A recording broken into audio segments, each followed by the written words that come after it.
¿Qué tal? Muy buenas noches. En nombre de Alfaguara, sello editorial de Penguin Random House, les doy la más cordial bienvenida a la presentación de Fátima, de Marwan Soto Antaki, un autor que forma parte de la casa, forma parte de Alfaguara, que hemos ido acompañando su carrera en este sello editorial, que en el trabajo de edición y de autor hemos estado trabajando codo a codo y que siempre me emociona que forme parte de nuestra familia y que forme parte de nuestro proyecto y de nuestro programa de la Feria Internacional del Libro de Guadalajara. Gracias, Marwan, por la confianza. Y lo presenta, y esta charla va a estar de lujo, una escritora queridísima de todos nosotros, la escritora de una novela y de muchas novelas, una novela amada por todos, que es Arráncame en la vida, y por las otras también, Mal de Amores, en fin, una escritora que nos encanta y que nos promete una charla divertida y emocionante al lado de Marwan Soto Antaki. Ángeles Mastretta, muchas gracias. Mucho gusto, muchas gracias.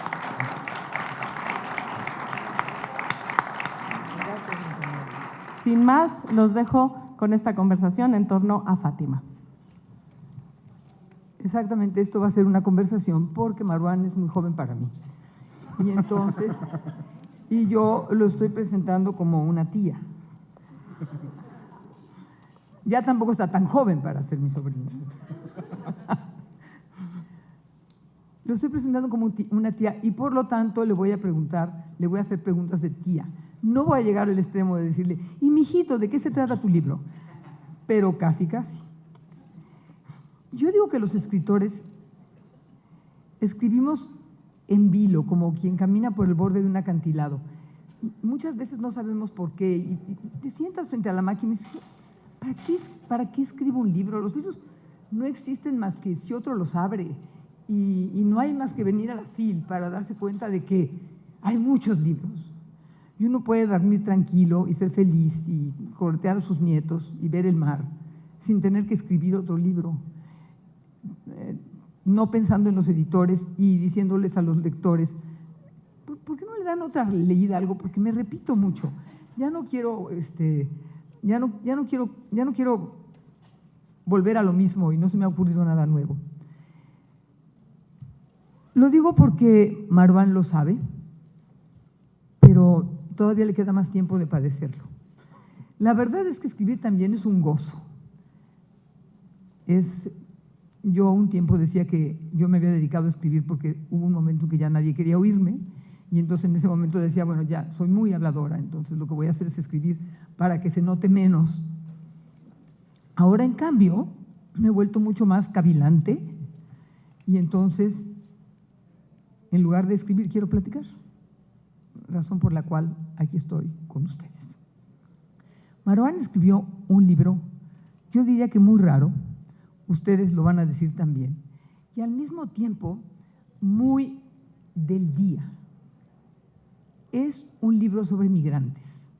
Si yo les digo a ustedes que Marwan escribió un libro sobre migrantes, inmediatamente van a pensar en los nicaragüenses, en los guatemaltecos, en todo el sur de América viniendo hacia México. Se puede hacer eso, porque los migrantes son la sal de la tierra y los que migran se parecen, aunque no sean los mismos, aunque no sean de los mismos países. Estos países de los que habla Marwan no son los países de América del Sur, no es ni los mexicanos, no es gente que migra en América, es gente que migra a América.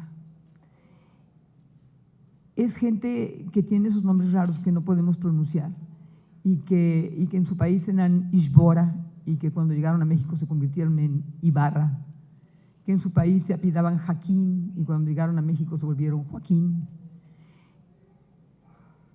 Es gente de Siria y di los otros 4 países para que te invite yo. De Irak, de Irán, Ya. de Irak, de Irán, de 7 países distintos al final. Yo leí que de 5. De 7, al final se extendió. Bueno, 7 porque ya. está contando a México y a Estados Unidos. La historia empieza con alguien que va a cruzar por Tijuana hacia Estados Unidos. Y uno ve a ese personaje caminar junto con mexicanos y nicaragüenses y guatemaltecos. Entonces el primer capítulo te cuenta, te describe a esos migrantes con los que el migrante uno, el que habla de sí mismo y habla de sus parientes, no tiene nada que ver. Es un migrante que es gringo, solamente que no necesariamente eso lo saben los de la migra. Y entonces, ¿qué pasa, Maru? No quiero… Lo detienen. Hemos hablado mucho y, como decías, nos hemos acostumbrado a siempre referirnos, sobre todo en México y más en los últimos tiempos por razones políticas obvias, a pensar en que cuando hablamos de migración, sí solo se refiere a esos países, países de Centroamérica, países con los que podemos encontrar cierta otra afinidad. Al mismo tiempo hemos logrado disociar de cierta forma la idea de migración que se parece un poco a la nuestra en otras latitudes. Cuando pensamos en la migración del norte de África, de Medio Oriente, sí de Siria, sí de Egipto, sí también de Irak, de esta zona del mundo que, si bien siempre ha sido particularmente convulsa, se hizo aún más complicada para una generación ahora a partir de 2011. Hemos logrado disociar la idea del migrante del exiliado. Y hay un punto donde las razones de la partida son las que van cambiando las percepciones de quien pasa de ser un migrante a solo un exilio. Muhsin Najafi, el personaje de la novela, es un americano iraní. Él es el hijo de una madre iraní, de un padre iraní estudiado en Irak, y él nacido en Estados Unidos. Solamente que cuando hay un hijo de exiliados, también es el hijo un exiliado. La identidad del exiliado, que eso quizá pueda ser distinto en el caso de algún migrante cuando piensa que todavía hay cierta posibilidad de volver, se transforma en la de los padres al juntar justo las dos identidades, pero las junta a partir no solamente de la adaptación a la primera identidad o a la segunda, sino a la renuncia de un poco de las dos. Muhsin Najafi es este chico de 30 años que, como muchos chicos de 30 años en plena edad universitaria, vienen a pasar un fin de semana en México. Y a su regreso a México, a su regreso a Estados Unidos, a su regreso por una parte fascinante de este país que quizá, yo estoy convencido que es el punto, Tijuana, donde más podríamos explicar este país. Creo que si hay una ciudad que explica este país es Tijuana.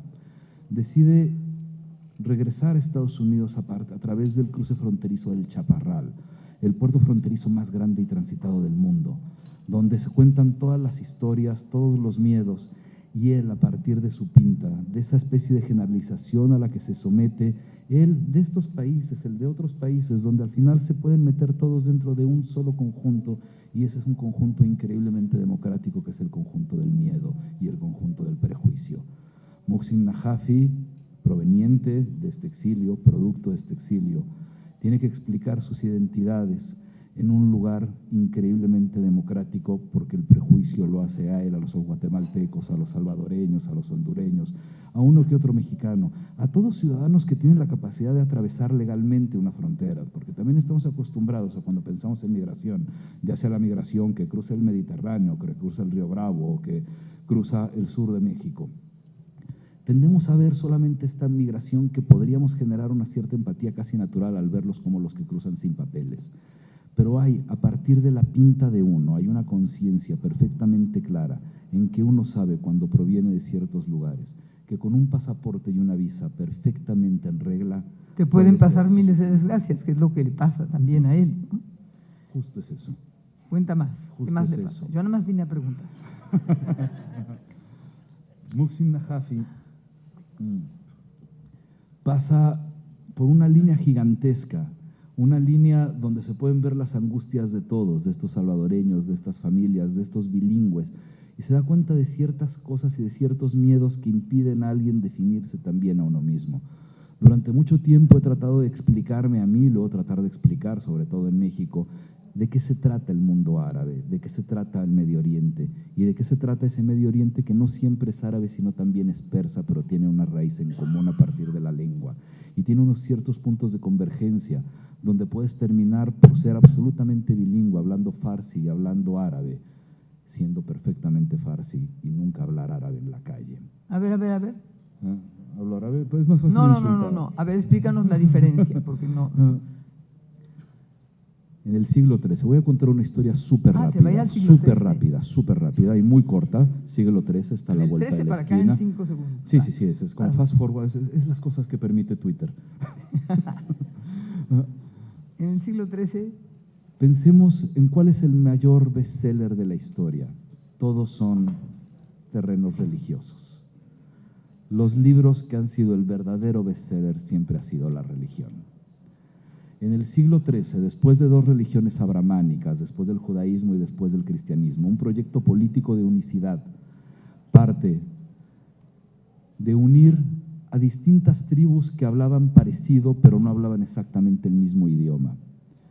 Se toma un idioma, uno de estos dialectos, de los dialectos prearábigos, para conformar un libro que se transforma en el libro sagrado del Islam.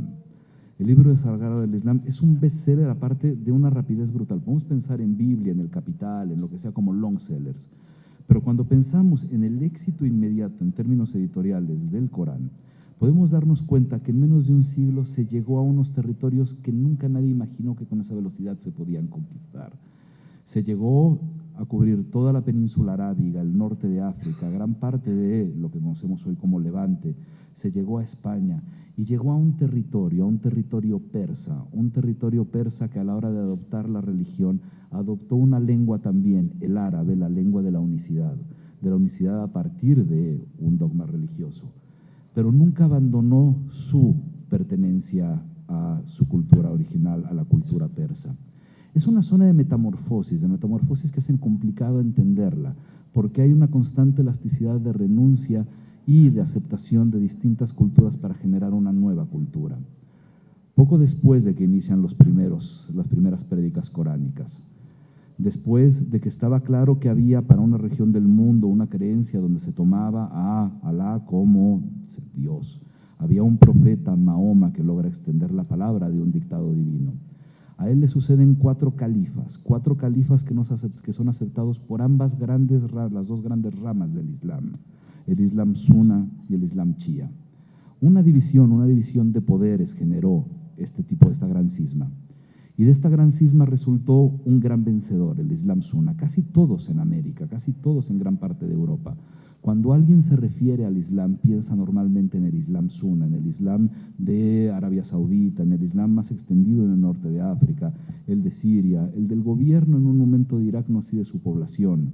Y se nos olvida que hay una zona del mundo un poco más distante a ellos, donde el Islam se extendió y donde permaneció una gigantesca comunidad que fue, después de 13 siglos, la perdedora del gran cisma del Islam. Cuando gana el Islam Sunna, el problema de cuando alguien gana es que siempre pierde otro.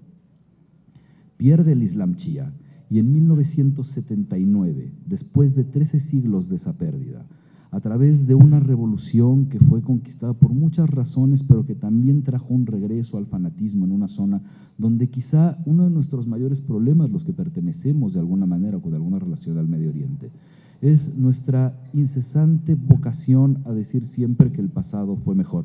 Quizá México tiene ciertos procesos de esos. El regreso constante de Medio Oriente a pensar que sus inicios, aunque fueran mitológicos, aunque fueran totalmente fantasiosos, fueron mejores, ha permitido en Medio Oriente el regreso del fundamentalismo constante a partir de la idea de siempre volver a unos principios fundadores. En 1979 sucede la revolución islámica del Ayatollah. Un clérigo chií, estudiado en la ciudad de Najaf, en Irak, una ciudad que es una ciudad santa, una ciudad formadora de clérigos.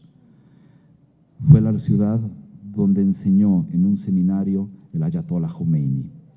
El Ayatollah Khomeini de Najaf se fue a París. En París logró conquistar las simpatías de muchísimos sectores. Logra conquistar muchísima simpatía a partir de cierto imperialismo, cierta idea de un poco la mexicana pinche yanquis. Y logra tener al mismo tiempo los favores de un sector gigantesco del escenario político internacional que de cierta manera lo ayuda en 1979 a conquistar los poderes que en ese momento, después de la Segunda Guerra Mundial, habían permanecido en un aliado de Estados Unidos y de Inglaterra, los gobiernos de la Casa Real de los Shah de Irán. El último Shah de Irán fue depuesto en 1979 con la entrada del Ayatollah. El Shah tiene que salir huyendo de Irán, sale huyendo de Teherán, temiendo por su vida. No era ningún tiempo bueno. Hay uno de nuestros grandes problemas a la hora de pensar Medio Oriente, que hemos tratado de hacer aséptica nuestra relación y el mismo Medio Oriente, pensando en que hay un bueno y un malo. Medio Oriente, y lo digo perteneciendo a una cultura que proviene de Medio Oriente, es un lugar donde hay malos más malos y peores. Esa complicación para poder revisar nuestras cosas nos ha hecho que de repente no nos demos cuenta de los distintos matices que nos permiten pensar que si estamos mal en un punto, sí podemos estar peor en el que sigue. El Shah de Irán viaja por distintos países y llega a México. Para cuando llega a México, resulta que uno de sus grandes contratistas tenía una hija. Esa hija pertenecía a una clase acomodada en Irán que tenía estudios y se acercaba a distintas academias fuera de Irán. Iban a estudiar en París, iban a estudiar en Estados Unidos, en San Francisco, en Nueva York, gracias a un programa de colaboración, sobre todo de Estados Unidos con Teherán, de Washington, con el gobierno de los Shahs, de intercambio, un intercambio brutal que les permitía una ruta de escapatoria. ¿Pero esa fue la esposa del Shah? ¿Se la encontró en México? No, esa fue la estoy aprendiendo hija, otra historia. Esa fue la hija de uno de los contratistas del Shah. Esa hija de uno de los contratistas del Shah termina en Estados Unidos mientras el Shah está en México, pensando que en algún momento a partir de eso se podría dar una escapatoria. Esa mujer es Fátima. Fátima, llegamos. ¿Ves cómo lo voy tanteando? Fátima es la madre de Mohsin Najafi, el personaje que después de un fin de semana en México, en medio de un episodio complicadísimo político, siempre pensamos a veces, y es muy común escuchar en México también, bueno, pues sucede creo que cada vez en más partes del mundo, a mí la política no me importa nada, yo estoy en mi problema, me da igual lo que digan, y se nos olvida que cada decisión política que existe en este país o en cualquier otro afecta a un individuo, cualquiera que diga, a mí lo que dicen los políticos no me interesa, miente.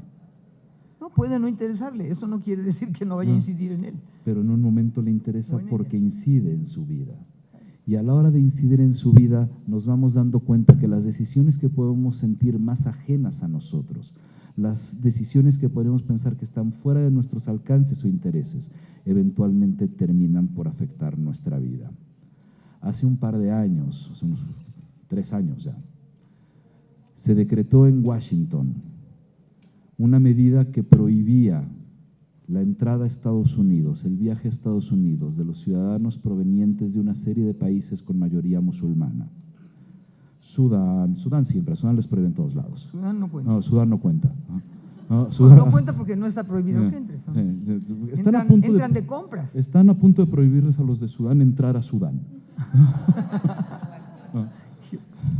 Siria, Irak, Irán. Se decreta una prohibición de entrada a Estados Unidos en unas cuantas horas, cuando ya habían despegado desde Londres una serie de aviones que estaban llenos por la temporada, sobre todo de iraquíes, con familia en Estados Unidos, familia que había llegado a Estados Unidos gracias a un acuerdo anterior en Estados Unidos, posterior a la guerra en Irak, a la invasión en Irak. Hay toda una generación que se ha criado de iraquíes en Estados Unidos, una especie en una ruta de compensación a distintas acciones que todos conocemos. ¿Que tienen cuántos años? ¿20? Tienen menos de 20, hay uno de 10 y uno de 20, como que se repite cada 10 años, fenómenos de este estilo. De un día al otro, mientras había ya despegado un vuelo desde Nueva York, desde Londres para llegar a Estados Unidos, había uno que llegaba a Nueva York y otro que llegaba a Los Ángeles. Los viajeros, los pasajeros dentro de esos aviones no pudieron desembarcar porque tenían prohibida la entrada a Estados Unidos. Eso se conoció como el Muslim Ban. No han cesado desde entonces los recursos legales de distintas organizaciones, como el ACLU, que han tratado de interpelar este tipo de acciones, que mantuvieron a cientos y cientos de personas en cuartos de interrogatorio. Cuartos increíblemente democráticos donde el miedo lo sometía exactamente a lo mismo que se somete Mohsin Najafi en el paso fronterizo de Tijuana, en el Chaparral, cuando en medio del Muslim Ban decide regresar a México. Es de las peores combinaciones que uno podría pensar. Pensemos en, a ver, hay Muslim Ban, tenemos a Trump en Estados Unidos y hace barbaridad, aquí sabemos las barbaridades. Es un buen momento para entonces, si yo soy ciudadano iraní y este tipo está tirando día tras día hostias contra esa población. ¿Cómo se me ocurre irme para allá? Y me voy a México, territorio súper seguro para cualquier cosa que tenga que ver con Estados Unidos. Y para poder regresar con facilidad. Entonces, americano-iraní, de origen iraní, pese a su pasaporte mexicano, resulta detenido este hijo de una familia de contratistas del Shah de Irán. Pero resulta que Mohsin Najafi es más que un hijo de contratistas del Shah de Irán. No les estoy contando la novela importa mucho más la forma en la que se cuentan las cosas, que solo estos apuntes, pequeños apuntes de hechos que irán construyendo. Está muy bien contado. Las distintas, sí las distintas cosas. Gracias. Es hijo de un hombre que estudió en el mismo seminario en el que enseñaba el ayatollah Khomeini. Conforme se somete a un interrogatorio. Espérate, pero mucho más joven. Mucho más joven, mucho más joven. Mucho más joven y parte de una generación de seminaristas, de estudiosos, de religiosos, que encontraron en el ayatollah Khomeini ciertas inconsistencias a partir de las adaptaciones que se hacía a su discurso para poder conquistar el poder. La única razón que se tiene el poder, que busca un político el poder, y es natural y no está mal, es tener el poder. Si algún político les dice, a mí no me interesa el poder, ese político sí está mintiendo o es un pésimo político. La única razón por la que uno quiere llegar al poder es poder manejarlo y poder permanecer el mayor tiempo que pueda en él y hacer las cosas como uno quiere. Si no, no tiene razón para hacerlo. Se podría dedicar a hacer macramé, ahí no hay poder. El origami también es un gran pasatiempo. ¿Y la literatura? La literatura también. O sea, ya estamos en el downgrade de las distintas escalas del poder. Siempre va a ser mucho más poderoso el que sepa hacer bien una palomita en origami que el que escriba una novela. El reino de los niños, por lo menos. El ayatollah Khomeini no hacía origami, pero logró encontrar una estructura donde pudo incitar una revolución que marcó un retroceso gigantesco a una zona del mundo. Tendemos a pensar, y creo que ese es uno de los grandes conflictos de Medio Oriente. Uno de los grandes conflictos de Medio Oriente es, y es algo que también llega a ser un poco mexicano, nuestra impresionante vocación a hablar solo de nosotros mismos. Medio Oriente estamos fascinados con nosotros mismos, con un gigantesco problema. En nosotros mismos tiene una relación que nunca hemos podido disociar, aunque haya pequeños apuntes que sí han avanzado como pequeñas esferas, pequeñas burbujas de tranquilidad, en la que hemos logrado disociar los aspectos civiles de los aspectos religiosos. Pero muy pocos, ¿no? Esta tontería que le llamamos laicidad, de repente resulta que sí es un poco útil. Pero claro. Esta tontería un poco útil llegó a tener un momento donde hubo que hacer una elección en Medio Oriente y particularmente en el estado de Irán. El reino de Irán era un reino antes de la revolución de los ayatolás. Tenía una cantidad de conflictos medianamente particulares que nos obligan a tener que tomar una mala decisión invariablemente. El Shah de Irán sí era efectivamente un gobernante impuesto por Estados Unidos y por Inglaterra, por el Reino Unido en la partición de la posguerra. Se lo reparten primero porque había petróleo y porque su posición geográfica le permitía acercarse a Estados Unidos y a Inglaterra. Al otro Shah, ¿verdad? Al otro Shah. El Shah del Papa del Shah del que a una serie de pasos donde la influencia de lo que hoy entendemos como Occidente, cuando de repente se nos olvida que Occidente es tan grande que nos incluye a México, podía inmiscuirse dentro de un territorio donde había un nivel de incertidumbre espantoso. Y si hay algo que nos funciona muy mal a los humanos, sin importar si creen en las vacas, Mahoma, Alá, el que les antoje, ¿no? O si creen que los marcianos van a conquistar la Tierra, lo único que nos funciona fatal a todos es la incertidumbre. Somos fatales con la incertidumbre. Y resulta que primero un emperador, un rey impuesto por Estados Unidos y por Inglaterra, llega a traer ciertas certezas, pero al mismo tiempo abdica a otras cosas. En el Irán de los dos shahs, de padre y de hijo, se había logrado encontrar un cierto balance bastante perverso, en el que sí es cierto que podía haber, y hay muchísimas fotos. Yo estuve durante años buscando una cantidad de imágenes de archivo y es fascinante ver cómo hay una ciudad, cómo hay un Teherán donde puede andar o podía andar hasta finales de los 70, una chica en minifalda y otra mujer cubierta con hijab. No es poca cosa, no es superfluo que ande una chica en minifalda, no pensemos eso. No sabíamos que se iba a convertir en una extravagancia, no teníamos idea. Era un ejercicio No nos de libertad. imaginábamos eso. Y la libertad es quizá lo único que no podríamos negociar. A mí de repente me resulta muy complicado pensar cómo en estos tiempos, pensemos ya entrados al siglo XXI, uno puede escuchar voces en América, en Estados Unidos, en México o en Europa, donde se puede pensar que la libertad es un sujeto de negociación. La libertad es quizá el único sujeto que no es negociable. Había proveído, sí, cierta estabilidad y cierta secularidad dentro de la sociedad iraní, en la que se combinaban el hijab y la minifalda.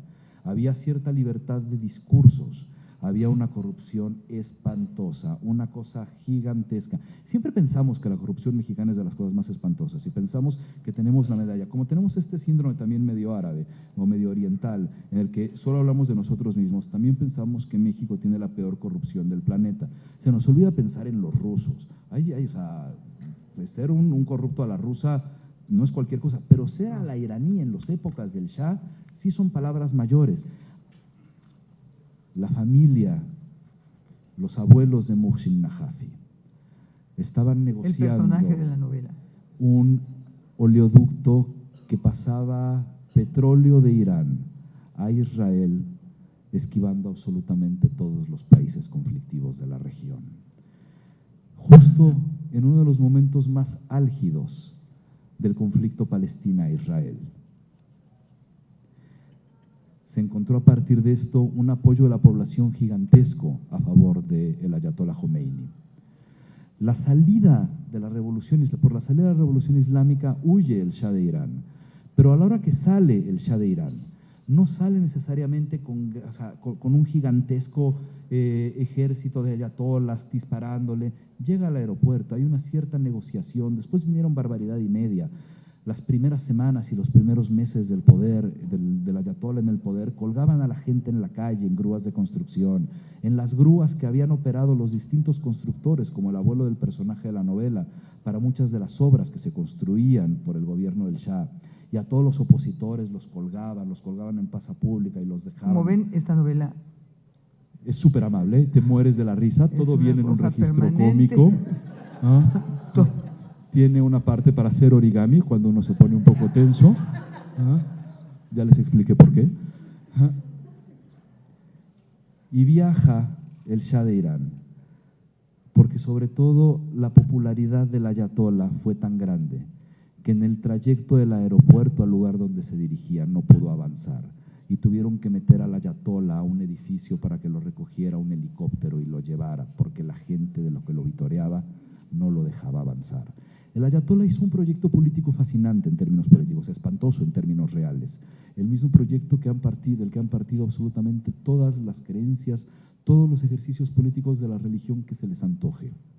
Había logrado unificar a distintos sectores. Al ayatolá lo apoyaron los comunistas, los estudiantes, los sindicalistas, los maestros, los taxistas, todo. Es como esta canción de los taxistas, lo sabe, ¿no?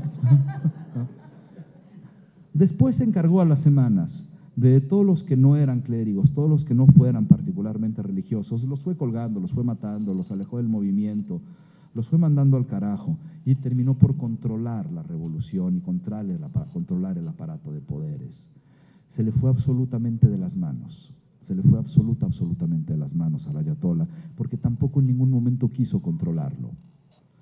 En su interrogatorio, Mohsin Najafi, dentro de este cuartito en el Chaparral, en el paso fronterizo de México a Tijuana. Lo de meten México a al Estados cuartito, Unidos. como decimos cuando alguien atravesó y lo metieron al cuartito. Que aparte es No muy podía chistoso. salir. Vamos a Ahí hacer lo un meten al paréntesis al cuartito. al Siempre personaje. hablamos del cuartito. Yo he estado muchas veces en el cuartito. Tú has estado, pues, Yo porque siempre, sí, yo. porque todo el no. libro, y ahí voy a decir, tiene, aunque digamos que no, algo de No, autobiográfico. yo y lo este acepto, muchacho, yo lo acepto. Yo siempre tiene algo. A mí me ha salido mucho más barato que el psicoanalista y aparte, como si hay una parte que entendí y sí tiene que ver con ciertos aspectos regionales, prefiero que me paguen a pagarle a alguien. Siempre me ha funcionado eso. Entonces, pensamos mucho en el cuartito. Pero el cuartito nunca es un cuartito tan pequeño. Yo he estado en distintos aeropuertos en cuartito. Quizá la peor experiencia de los cuartitos, y lo que es más reducido ni siquiera es un cuartito, es un paso previo al cuartito. Cuando por la pinta, en mi caso porque hice una tontería. Al parecer, como Mohsin Najafi se le ocurrió cruzar en ese mal momento la frontera, a mí se me ocurrió tatuarme una palabra en árabe en el brazo. qué bruto. No, las primeras veces que crucé después con ese tatuaje, Qué bárbaro. se me ocurría hacerlo con una playera, con un t-shirt. Los lugares, los pasos fronterizos, aeropuertos, lo que sea, son lugares calientes porque son lugares encerrados, amplios como el carajo, pero muy encerrados. Entonces hace calor. Los humanos olemos mal cuando somos muchos. Entonces yo pensaba, si voy en un t-shirt voy a estar más cómodo, solo que nunca se me ocurrió, hasta como el segundo o tercer cuartito y un atomizador de partículas, que es una especie de aspiradora gigante en la que a uno lo meten, le soplan muchísimas cosas de viento para ver si uno no tiene explosivos adentro del cuerpo. Es fascinante eso. ¿No? No, sí que lo es. Después de ese momento se me ocurrió, yo creo que es momento de atravesar con una camisa de manga larga, un saco que se vea difícil de quitar, si se puede incluso una corbata para que digan, no, es demasiado complicado, ya que pase. Y rasurado como mi hijo. Mi hijo Ahí no pasa puedo. rasurado por si las dudas, No, yo porque intenté tiene eso, una cara de hijo de ayatollah. pero yo mi problema con eso… Bisnieto. Yo mi problema con eso es que también, ya contando intimidades, yo empecé a tener barba alrededor de los 14 años. Si yo me rasuro y mañana tengo barba. Sí. Entonces es un poco complicado eso. Mohsin Najafi, en este cuartito, que no es un cuartito, tienden a ser un poco más grandes para darle a uno una idea de tranquilidad que no existe. Donde siempre se le ponen a Mohsin Najafi una carta donde están todos los derechos del migrante, donde están todos los derechos, todas las libertades, todas las cosas, como un aviso. Todo esto es lo que debería de suceder, ten en cuenta que nada de esto va a pasar, ¿no? Siéntete tranquilo, ¿no? Tienes varias sillas, te vamos a tratar bien mal. El bien mal no es que sea bien mal de mucha maldad, es una dualidad donde siempre se juega para poder tratar de encontrar las vulnerabilidades que tiene el que ya de por sí es vulnerable. Mohsin Najafi tiene que explicarle entonces a sus interrogadores una serie de cosas que nunca pensó que tenía que explicar. Tiene que explicarles primero y pedirles que dejen de hablarle en árabe porque él es persa y él dice, soy persa, sé árabe, si eres árabe, si sabes árabe, eres árabe. No, soy persa, pero sabes árabe. En esa conversación contra un oficial migración, contra un CBP, uno puede pasar 5 horas y no cambiar de 5 palabras todo lo que se está diciendo. Mohsin Najafi tiene que explicar por qué habla 2 lenguas, por qué ese ejercicio de hace 13 siglos que les conté hace un ratito en chinga seguía permanente y seguía también llevando a una cantidad de conflictos en la gente que no necesariamente ha escuchado qué es lo que sucede en Medio Oriente, más allá de cuando le toca la puerta a Medio Oriente. Cuando de repente resulta que es excesivo o está muy cerca el miedo de otros o el miedo de nosotros a los otros, pensamos en lo que sucede en Medio Oriente. Mohsin Najafi explica por qué es persa, explica qué hacía el Shah, explica qué hacía su padre Najaf en la ciudad donde enseñó en el seminario el Ayatollah Khomeini, explica por qué llegaron a América y por qué cuando llegaron a Estados Unidos todo cambió cuando a los días de la estancia de la familia de los 2 padres se secuestra en Teherán la embajada de Estados Unidos. Para los que son un poco más jóvenes que yo, a mi generación todavía nos tocó un poco la resaca de las historias de ese secuestro. Hubo una película, Argo, que contaba esa historia, donde se relata un secuestro de 1 año y medio a una embajada con rehenes, la crisis de los rehenes en Irán. Esa le costó muchísimo a Hillary. Muchísimo. La crisis de los rehenes fue uno de los elementos de absoluto descontrol, de pérdida de control, pero al mismo tiempo fomentada esa pérdida de control por el Ayatollah Khomeini en los primeros meses de la Revolución Islámica. Después de haber hecho una especie de limpia donde ya se había deshecho de algunos comunistas, de algunos sindicalistas, trabajadores, prácticamente todos los maestros, un grupo de estudiantes decide tomar secuestrada la embajada de Estados Unidos en Teherán, manteniendo secuestrados durante 440 y tantos días a los diplomáticos que se encontraban ahí. La administración Carter, que no es ninguna buena administración, es una de las peores administraciones de Estados Unidos desde mi punto de vista, en un ataque de desesperación absoluto, cuando ya no encontraba la manera de negociar porque el otro no quería negociar, en una especie de limbo diplomático donde habitaban en los distintos países del mundo gente que iba huyendo con un pasaporte de un país que no existía. La gente que salió de Irán hasta los primeros meses, largos meses de la Revolución Islámica, viajaba con un pasaporte que decía el Reino de Irán. Solo que después de la Revolución Islámica eso desapareció y se hizo la República Islámica de Irán. En los aeropuertos no se sabía qué pasaporte se tenía que recibir. Solo que para ese momento resulta que el país que tenía la mayor cantidad de iraníes estudiando en sus fronteras era Estados Unidos. A partir de esta relación, de este gobierno sí impuesto por Estados Unidos e Inglaterra, resulta que había cientos, decenas de miles de estudiantes todos los años en distintos programas académicos que salían de Teherán para ir a estudiar a Estados Unidos. Una de las ciudades donde se formó una de las mayores resistencias al Shah de Irán fue San Francisco en Estados Unidos, donde iban estudiantes que llegaron pagados por las becas, muchas de ellas del gobierno de Irán, del gobierno del Shah. De un día a otro, en la desesperación absoluta, la administración Carter decide suspender todas las visas de los ciudadanos iraníes que se encontraban en sus fronteras, absolutamente todas las visas. De un día a otro, todos los iraníes se transformaron en indocumentados y sujetos a una persecución, como lo hemos visto con los salvadoreños, con los guatemaltecos, como lo hemos visto siempre que ocurre un evento similar. Y de un día a otro cambió la realidad de los padres de Mohsin Najafi. En ese cuarto de interrogatorio tiene que explicar todo eso el personaje de la novela y hacer un recorrido por 13 siglos, donde las cosas van cambiando poco a poco y las grandes decisiones públicas que parecían que son distantes a uno, resulta que lo afectan. Y encuentra que lo único que en su familia le servía de consuelo, lo que le permitía encontrar esos pequeños rasgos de identidad que se alejaban del debate, de esta aparente explicación que tenía que dar. En un cuartito de estos uno resulta que tiene que explicar quién es, uno deja de ser en esos cuartitos y tiene que explicar quién es, como si eso además fuera necesario. Lo único que le quedaba era la comida. Esta es una zona del mundo que se explica a partir del idioma y a partir de la comida. El único consuelo de la madre de Mohsin Najafi es una receta familiar en la que va contando uno a uno las hojas de azafrán para hacer los platos que le recordaban una tierra de la que abdicó totalmente y de la que además no quería saber absolutamente nada. En medio de todo esto ocurrió el gran desenlace que hemos visto como uno de los mayores fracasos de la política y de la sociedad mediooriental, que son las primaveras árabes. Las primaveras árabes como el gran fracaso de la ingenuidad de mi generación y la generación de abajo, donde se pensó que se podía hacer algo y la de con arriba, un Twitter. O sea, los que estábamos diciendo, bueno, pues no está mal. Y fue un verdadero fracaso. Pensamos que lo efímero de la manera de comunicarnos ahora servía para ser Estado, sin acordarnos que si hay algo que es una apuesta en el tiempo, es la convivencia entre nosotros. Pero ahí lo que estaba clarísimo en esa primavera, y voy a empezar a interrumpir, dado que yo lo que me propuse, y como vieron, lo he cumplido con lo que a mí se me dificulta, es estar callada para que tú contaras, porque esto de que el presentador tome la palabra, no deje hablar al que presenta y al que su libro no me gusta, entonces yo dije voy a estar callada y permitiendo que tú hables, y has dicho muchas cosas inteligentes y útiles, pero en la primavera no había mujeres. Hubo en algunos grupos, sobre no se veían, todo no se veían, hubo eso te hacía poco confiable, no se veían, veías muchachos. Dependiendo de los lugares, si te ibas al caso más fatídico, el mayor fracaso es evidentemente Siria.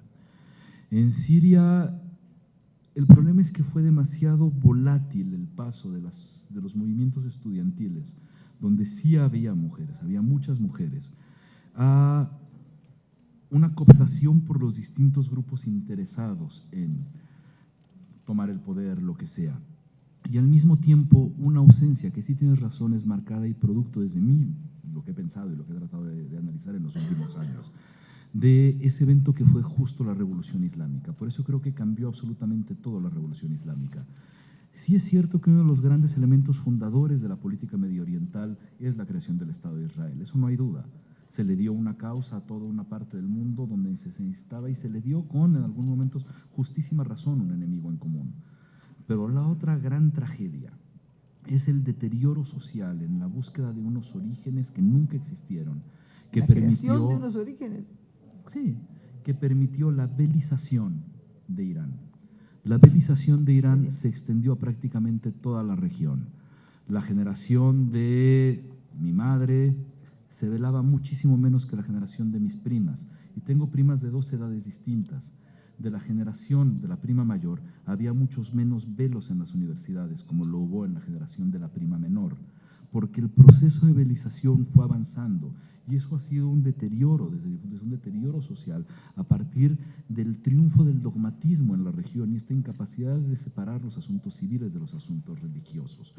Medio Oriente, y acordémonos, Medio Oriente es mucho más extenso que el mundo árabe. Medio Oriente es sí en su mayoría árabe, pero también es ampliamente cristiano y tiene un sector que de repente creo que se nos olvida en México y es en el que traté de enfocarme justo porque creo que perdemos un poco la idea de que son muchas cosas y que si hay algo que con todo y su herencia, sobre todo religiosa árabe, no es árabe, es Irán. Metemos en medio de ese camino todo, últimamente todo el mundo habla de Irán, del conflicto de Irán, porque sí, los iraníes tienen conflicto con todo y sobre todo con ellos mismos.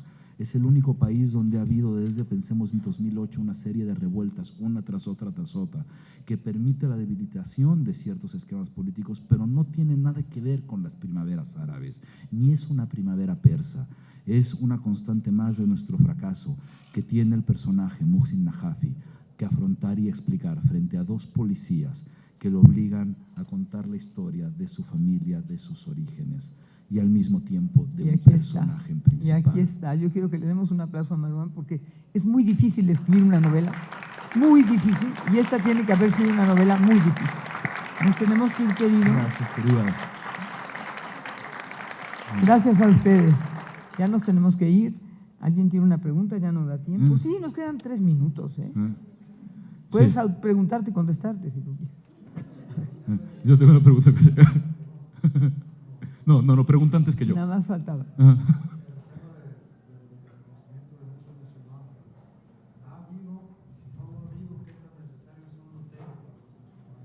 Son estructuras absolutamente distintas. La reforma y el periodo de reforma en el caso del catolicismo es muy complicado de aplicar justo por un problema de lengua en el caso musulmán. La estructura de la fe parte de una trampa literaria complicadísima. Cuando pensamos en el libro religioso, es una constitución. Es un libro que marca no solamente una recuperación de los mitos, son las 3 grandes religiones abrahámicas, no se pelean entre ellas, comparten los distintos ritos y mitos para poder ir ajustándose a las sociedades en términos políticos, no me estoy metiendo en términos religiosos, en términos políticos. Lo que hace el Corán en términos políticos es marcar una constitución, con una cosa fantástica en términos justamente políticos. Se toma como el dictado de Dios. ¿Qué es lo que pasa con el dictado de Dios? El dictado de Dios se toma como perfecto. ¿Por qué? Pues para eso uno es Dios. O sea, los humanos somos los que nos equivocamos. Se toma como que si es de Dios, no es perfectible. Uno de los grandes conflictos de Medio Oriente con su relación hacia el islamismo es que su conversión política le impide cualquier tipo de reforma sin atentar contra la palabra divina, sin ir contra su propio principio. En términos políticos es fantástico, es crear una capa de blindaje absoluta a ese tipo de estructuras.